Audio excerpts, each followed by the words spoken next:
Kita lanjutkan perbincangan, saya kembali lagi ke Pak Ito. Pak Ito, tadi kita terakhir membahas bila kemudian ini memang terbukti asli, apakah kemudian pelaporan terhadap Mas Dian ini kemudian bisa lepas? Mohon maaf, audionya belum terdengar, Pak Ito. Harus dipisahkan mungkin, Mbak. Sekarang bagaimana? Sudah bisa ya? Iya, sudah. Silakan Pak Ito. Jadi harus dipisahkan antara dua permasalahan yang berbeda ya. Yang pertama itu permasalahan masalah ijazah palsu yang saat ini sedang dibuktikan kebenarannya oleh pemilik ijazah aslinya itu Bapak Jokowi ya di Barreskrim. Kemudian ada pelaporan terhadap pihak ya yang menyampaikan satu dokumen itu melalui media elektronik dan dijadikan dasar bagi pihak-pihak tertentu untuk menganalisa yang disampaikan melalui media elektronik. Itu kan bisa masuk, saya melihat dari normanya adalah penyebaran ijazah tanpa izin pemilik, termasuk dalam kategori penyebaran data pribadi tanpa hak. Dan ini tentunya kalau dikaitkan dengan undang-undang, ada beberapa undang-undang seperti Undang-Undang Nomor 27 tahun 2022 tentang perlindungan data pribadi. Ya, kemudian yang kedua adalah mengenai Undang-Undang ITE, Mbak ya, menyebarkan data pribadi orang lain tanpa izin. Nah, tentunya kalau ada izin, maka ini tidak termasuk ke dalam satu perbuatan melanggar, kecuali apabila kemudian yang disebarkan itu ternyata tidak sesuai ya. Nanti apabila dari hasil penyelidikan untuk ijazah aslinya terbukti asli, maka tentunya akan ada ya potensi masalah sanksi hukum terhadap yang menyebarkan ijazah tersebut yang kemudian dijadikan dasar bagi pihak tertentu untuk menganalisa bahwa seolah itu ijazah asli itu dalam pasal 32 dan pasal 14 Undang-Undang ITE ya. Baik. Kemudian juga tentang KUHP dan Undang-Undang Administrasi Kependudukan, Mbak ya. Jadi ada tiga masalah ancaman hukuman yang dianggap melanggar daripada undang-undang dengan ancaman penjara misalnya 4 tahun ya, undang-undang PDP, atau bahkan sampai 8-10 tahun jika menggunakan ITE. Baik. Kemudian denda. Nah, ini semuanya nanti tergantung daripada bagaimana penyidik mendalami. Ya, mendalami misalnya saya menyebarkan sesuatu dokumen tanpa izin yang sebetulnya harus mendapatkan izin dari pemilik Jokowi. Nah, kemudian dokumen yang saya sebarkan dianalisa oleh pihak lain sehingga menyatakan seolah-olah dokumen itu palsukan. Kalau dokumen yang tidak asli yang disampaikan melalui satu media tertentu itu bisa saja terjadi bias. Nah, ini yang tidak mungkin ini dilakukan satu bukti pembanding ya yang dilakukan oleh pihak kepolisian, karena pihak kepolisian harus menganalisa ijazah aslinya ya, sehingga di sini ada dua kejadian yang berbeda ya Mbak Tasya. Baik, Pak Ito, kalau kemudian kita mencoba menelaah satu-satu soal kasus Mas Dian terlebih dahulu, bagaimana ada pelaporan penyebaran dokumen pribadi tanpa izin. Kalau tadi argumen dari Mas Dian adalah ini sudah pernah 3 kali diupload di postingan UGM, di Kumparan, dan kemudian di Joshua Sinambela. Apakah argumen seperti itu bisa diterima, Pak Ito? Jadi tentunya kita melihat dari pihak yang menganalisa ya, yang terakhir menganalisa dokumen yang diupload tersebut. Tapi tentunya penyidik juga akan menyelidiki dari mana asal dokumen tersebut ya. Dan apakah yang menyebarkan dokumen pertama itu memang mempunyai keinginan untuk diketahui oleh secara umum, atau dari ada pihak yang dua atau pihak ketiga yang memang mempunyai keinginan ya, mensreanya itu adalah menyebarkan dokumen tersebut melalui media dengan maksudnya mungkin baik ya, yaitu bagaimana supaya membuat masyarakat juga tidak terlalu mempunyai opini yang negatif ya. Tetapi tentunya kita bicara masalah hukum ya Mbak Tasya. Jadi saya kira mungkin teman-teman penyidik ini tentunya mereka juga akan menggunakan norma-norma yang berlaku, dan tentunya di sini juga nanti akan didalami dari mana asal daripada dokumen yang diupload tersebut, Dan apabila memang dari dokumen asli yang diupload tersebut ternyata asli, saya kira ya nanti mungkin ada pertimbangan tertentu. Memang dua kasus ini berbeda, tetapi kejadiannya memang merupakan satu apa namanya Irisan ya Pak Ito? satu irisan ya. Kita tunggu itu Mbak. Demikian Mbak Tasya. Baik, Pak Ito, kalau kemudian soal keaslian dari ijazah Pak Jokowi, ini kasus yang berbeda lagi. Kalau Anda sebagai, mungkin saya bisa meminta kepakaran Anda di cyber security ya Pak Ito, metode standar di digital forensik seperti apa yang nanti harus digunakan untuk memverifikasi apakah ijazah itu asli atau palsu? Itu ada di dalam ranah penyelidikan di lapor ya Mbak ya, itu digital forensik, kemudian juga di sana ada tulis kehakiman, ada segala macam ya yang mungkin akan menjadi dasar, karena dalam KUHP kan disebutkan bahwa yang berhak menentukan adalah Polri, jadi tidak mungkin kita meminta pembanding dengan lapor yang lain. Nah, kemudian yang kedua, tentunya pada saat melakukan penyelidikan daripada ijazah asli tersebut, kita juga harus ingat bahwa dalam proses penyidikan itu adalah proses bagaimana mencari barang bukti, membuat terang satu perkara, kita tidak mungkin mempublikasikan kepada masyarakat ya, karena itu masih sifatnya adalah sangat tertutup dan pro justisia. Sehingga saya kira tidak mungkin nanti pada saat polisi menyelidiki itu harus diungkap ke masyarakat. Saya kira kita bukan pengadilan. Kalau kita melakukan gitu, maka tentunya penyidik juga menyalahi aturan. Karena penyidikan itu beda dengan pengadilan, Pak. Di pengadilan nantilah baru bisa terbuka. Meskipun di penuntutan, penuntut umum pun juga tidak mungkin akan bisa membuka mungkin tahap demi tahap penyelidikan yang dilakukannya. Ini mungkin masyarakat juga mungkin perlu diedukasi, jangan sampai bola panasnya di kepolisian seolah-olah kepolisian menutupi ya. Padahal kepolisian bertindak profesional bahwa setiap langkah penyidikan itu harus tertutup ya, karena kita juga harus melindungi hak azasi seseorang yang saat ini sedang diduga memasukkan dokumen atau ijazah tersebut. Demikian Mbak Tasya. Baik, Pak Ito, kalau kemudian gambarannya seperti itu bahwa tidak akan bisa terbuka, kalau dari pengalaman Anda mungkin ada kasus-kasus serupa sebelumnya di masa lalu atau di masa Anda menjabat, akan seperti apa akhir dari kasus ini? Ya, kalau bagi kami dari penyidik itu satu resiko ya Mbak ya, kalau dianggap kita memihak, apalagi kalau dibawa kepada ranah politik ya. Saya kira polisi ini profesional Mbak. Kita pun juga tidak ingin untuk istilahnya tidak ingin untuk mengorbankan kredibilitas daripada institusi kepolisian hanya untuk melanggar hukum siapapun dia. Jadi saya kira resikonya sangat terlalu berat kalau misalnya polisi kepada siapapun juga harus melakukan manipulasi ya. Manipulasi daripada hal-hal yang sebetulnya secara objektif harusnya hal itu. Dan pihak kejaksaan juga tentunya mengikuti ya Mbak Tasya, karena kejaksaan akan memberikan P18, P19 sampai dianggap lengkap P21. Kalau tidak, maka tentunya polisi juga akan melakukan satu langkah yaitu penghentian penyelidikan. Jadi kalau memang ijazah ini ternyata asli, mau tidak mau polisi juga pastinya juga harus melakukan pertimbangan ya.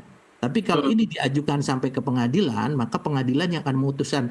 Di pengadilan itulah yang kita akan mendapatkan kepastian hukum. Jadi di kepolisian tahapnya baru tahap membuat terang satu perkara dengan mencari alat bukti sehingga orang yang dituduhkan itu dianggap memenuhi unsur untuk masuk ke dalam ranah penuntutan. Dan nanti kalau sudah di kejaksaan yang main. Nah, saya kira demikian prosesnya, Mbak. Oke, Pak Ito, apakah kemudian itu artinya masyarakat bisa mempersepsikan kalau kasus ini berhenti artinya ijazah itu asli, dan kalau itu berlanjut artinya ijazah itu bisa diduga palsu? Apa seperti itu kira-kira? Ya, logikanya demikian, logika hukumnya Mbak ya. Tapi kan kita tidak bicara masalah opini, tidak bicara masalah persepsi, tapi yang kita lakukan adalah masalah daripada kepastian hukumnya, objektivitas. Kalau transparan, boleh transparan itu kita tentunya harus transparan dengan sesama aparat penegak hukum, misalnya dengan pihak penuntut umum, jaksa ya. Karena jaksa akan memberikan satu petunjuk kepada kepolisian kalau ada yang kurang. Tapi kalau ternyata dari hasil penyelidikan, belum penyidikan ya Mbak ya, penyelidikan ternyata tidak ditemukan ada unsur pidana, maka harus dihentikan.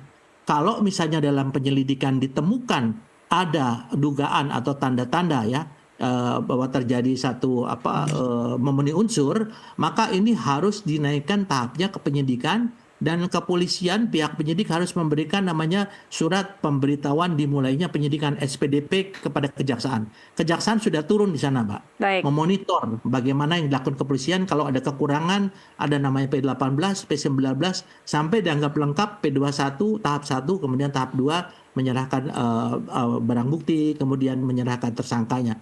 Itu kalau terbukti memenuhi unsur pidana. Oke. Jadi jangan sampai kalau misalnya dalam proses penyelidikan ternyata tidak ditemukan bukti-bukti yang mengarah kepada terjadinya tindak pidana, tentunya polisi nggak mungkin dong akan melakukan penyidikan. Ya. Bukan kita itu kan kita harus melindungi setiap warga negara, hak setiap warga negara. Demikian, Mbak. Baik, Pak Ito, mungkin ada saran untuk teman-teman di kepolisian hari ini, bagaimana kalau kemudian nanti memang harus dihentikan karena terbukti asli, bagaimana cara kepolisian harus meyakinkan publik bahwa itu asli tanpa kemudian membuka benar-benar dokumennya?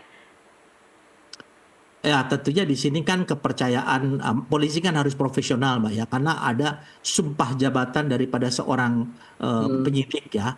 Kita tidak mungkin istilahnya, karena sumpah jabatan itu kepada yang maha kuasa. Ya, saya kira kita juga tidak akan hanya untuk kepentingan politik atau kepentingan mendidik seseorang, kita harus mengorbankan kredibilitas daripada institusi Polri. Saya sangat yakin kalau memang nanti hasil penyelidikan ini dinyatakan memang tidak memenuhi unsur, pasti dari pihak kepolisian akan menyampaikan kepada publik. Tapi bukan berarti menyampaikan yang sifatnya sangat teknis, karena itu sifatnya rahasia. Ya, jadi proses untuk memvalidasi keasliannya pun tidak akan benar-benar dibuka ya nanti, Pak Ito? Tidak mungkin, karena kita kan bukan pengadilan jalanan, Mbak. Kalau itu kita lakukan, berarti akan terjadi namanya pengadilan jalanan. Ya, saya kira mungkin ini tidak bagus untuk bagaimana sistem hukum yang terjadi di negara kita. Demikian, Mbak. Baik, saya bergeser ke Mas Dian lagi. Mas Dian, apa rencana Anda setelah ini? Mbak Sita, saya ingin izin berkomentar tadi terhadap statement dari Pak Ito dulu, agar bisa meluruskan juga kepada masyarakat bahwa persoalan ijazah palsu ini kan bukan ansih persoalan ijazahnya, Mbak. Iya. Tetapi ada beberapa persoalan di sana yang juga menjadi persoalan pokok. Misalkan Pak Jokowi sendiri tidak melaporkan hanya sebatas persoalan ijazah palsu, tetapi kan ada pasal-pasal di sana yang kemarin waktu saya di Polda itu yang juga berkaitan dengan misalkan penghinaan, pencemaran nama baik dan lain-lain lah gitu. Nah, kemudian kita juga harus pisahkan antara peristiwa yang ada di saya dulu gitu loh. Saya juga dilaporkan orang karena diduga menyebarkan atau tanpa izin itu kan yang pasal 32. Lalu kemudian ada kasus-kasus yang lain lagi. Sehingga tidak bisa kita, begitu ini ijazah ini selesai, lalu semua selesai, nggak bisa begitu, Mbak. Ini kan ada hal-hal yang harus juga diungkap motifnya, begitu seperti tadi kata Pak Ito, yang saya sangat hormati, yang tentunya kita juga akan menunggu nanti ke depan, akan seperti apa penyelesaiannya. Tapi kalau kita menduga hari ini seperti ini, terlalu prematur menurut saya. Oke, baik. Kalau Anda sendiri, tadi kembali lagi ke pertanyaan saya, rencana Anda setelah ini akan seperti apa, Mas Dian? Karena kan ini kan pemanggilan pertama kemarin. Selanjutnya, apakah dijelaskan oleh penyidik, apakah ada kewajiban untuk datang lagi di pemanggilan berikutnya atau seperti apa? Ada. Kalau untuk Polda Metro Jaya saya wajib hadir, karena memang kemarin sudah dijadwalkan. Tapi di Polda Metro Jaya itu hanya saya untuk pemenuhan alat bukti saja. Karena kan kemarin yang seperti saya sampaikan tadi, ada beberapa file yang tidak bisa dikirim caranya, tetapi harus lewat flash disk gitu. Dan itu flash disk itu tidak bisa diambil di sembarang tempat. Saya harus beli baru dan harus saya masukkan sendiri gitu. Itu yang pertama. Yang kedua, kalau kita lihat dari kasus ini, sepertinya saya akan berurusan sangat panjang. Kan di situ kan ada Polres Jakarta Selatan laporannya. Iya. Terus ada Polda Metro Jaya, ada Barreskrim, ada juga Mabes. Yang dulu Pak Prof Egy yang di Mabes. Dan keempat-empatnya ini kan saya berkaitan gitu loh. Berkaitan dalam arti dikait-kaitkan juga gitu. Iya. Karena seperti yang tadi Pak Ito sampaikan bahwa sepertinya dasar mereka untuk menganalisis itu adalah foto yang saya posting gitu, foto ijazah yang saya posting. Walaupun sebenarnya saya juga tidak pernah memprediksi itu akan dijadikan mereka sebagai alat untuk menganalisa. Yang kedua, Mbak, secara keilmuan kan memang tidak boleh mereka harus memposting menggunakan foto yang didapat dari sosial media misalkan. Tetapi itu bisa kita perdebatkan lah. Itu kita bisa perdebatkan apakah itu nanti kemudian teman-teman penyidik kepolisian di beberapa tempat tadi itu, apakah ini akan menilainya seperti apa? Ya saya juga sekarang ini hanya menunggu saja seperti apa ke depannya. Oke, dari reaksi partai sendiri seperti apa Mas Dian? Ada dukungan pendampingan hukum tidak? Sampai saat ini kan memang yang langsung berkaitan dengan saya untuk misalkan saya dipanggil yang memang terlapor kan tidak pernah, Mbak. Saya ini kan hanya sebagai diminta keterangan untuk klarifikasi gitu. Jadi saya belum sampai ke sana pembahasan dengan partai. Dan saya juga tidak mau melibatkan partai dalam arti karena ini kan gerakan dari awal ini kan gerakan saya inisiatif sendiri gitu loh. Jangan sampai ketika bersoal hukum saya justru akan nangis-nangis ke partai, itu kan nggak bisa juga begitu. Kecuali memang ada panggilan dari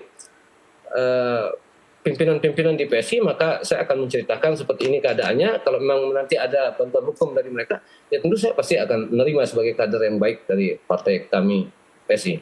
Oke, Mas Dian, kalau Anda mencoba refleksi diri sendiri hari ini, kira-kira sepadan tidak usaha Anda untuk membela Pak Jokowi dengan apa yang harus Anda hadapi secara hukum saat ini? Masih kurang, menurut saya masih kurang. Masih kurang, Yang namanya mengungkap kebenaran itu butuh pahit, Mbak, butuh perjuangan. Tidak mudah mengungkap kebenaran seperti ini.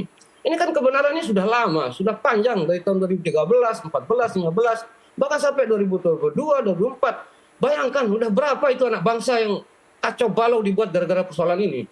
Saling fitnah, saling hujat, apa segala macam. Tidak mau saya. Ini persoalan saya mau tuntaskan. Hatta saya pun jadi korban, tidak ada masalah. Kenapa memangnya?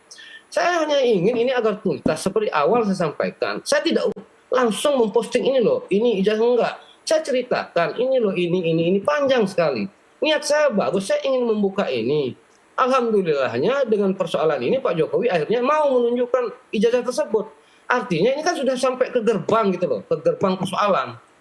Ini tinggal sebentar lagi nih udah mau selesai. Karena Pak Jokowi menurut keterangan beliau ataupun melalui kuasa hukum itu sudah diserahkan ke Barreskrim untuk dilakukan uji lapor. Maka kalau menurut saya ini kan sebentar lagi nih. Nah, kalau persoalan Pak Jokowi apakah menghendaki ini masuk dalam ruang peradilan, ya saya tidak bisa menjawab. Tetapi apa yang saya lakukan ini adalah satu bentuk upaya saya untuk menghentikan perdebatan-perdebatan yang tidak produktif ini, Mbak. Oke, kalau reaksi orang-orang di sekitar Anda seperti apa, Mas Dian? Dari sebelum Anda mengupload hingga saat Anda mengupload dan kemudian saat ini Anda harus berurusan dengan hukum? Ya tentu orang tua menyayangkan lah, tetapi mereka kan sudah tahu bagaimana saya dari sejak muda kan kita sudah jadi aktivis, itu sudah melewati hal-hal yang seperti ini, sudah sering sekali. Tentu terutama buat istri saya juga sudah memahami lah situasinya. Oke, baik. Kita harus break dulu sejenak, nanti akan kita lanjutkan di segmen selanjutnya. Pemirsa tetaplah bersama NTV Prime.